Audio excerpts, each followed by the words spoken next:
একটি আন্দোলন যা শুরু হয়েছিল ন্যায়সঙ্গত চাকরির দাবিতে রূপ নেয় এক অভূতপূর্ব গণ অভ্যুত্থানে। মার্চ 2018 কোটার বিরুদ্ধে প্রথম স্ফুলিঙ্গ। সরকারি চাকরিতে 65% কোটার সংস্কারের দাবিতে শিক্ষার্থীরা রাস্তায় নামে। 21 মার্চ সাবেক প্রধানমন্ত্রী শেখ হাসিনা ঘোষণা দেন কোটা থাকবে। সংঘর্ষ বাড়ে, অবশেষে 11 এপ্রিল কোটা ব্যবস্থা বাতিল হয়। 2024 জুন পুরনো ক্ষত নতুন করে জাগ্রত হলো। হাইকোর্ট কোটা বাতিলের পরিপত্র অবৈধ ঘোষণা করে।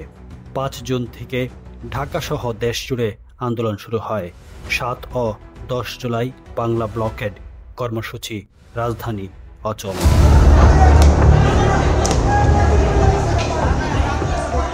14 জুলাই একটি মন্তব্যে আগুন। শেখ হাসিনার রাজাকার মন্তব্যে ক্ষোভ বিস্ফোরিত হয়।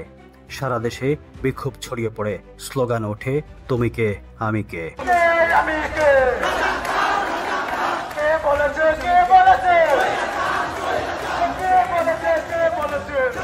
15 থেকে 19 জুলাই রক্তাক্ত সপ্তাহ।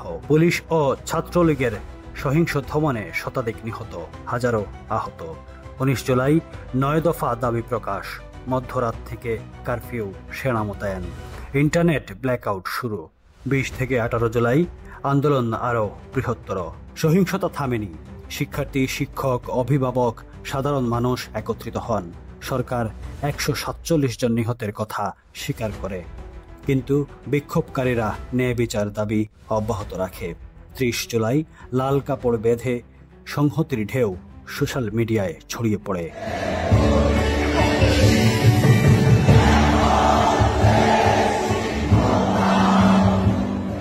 3 থেকে 4 আগস্ট এক দফার ডাক।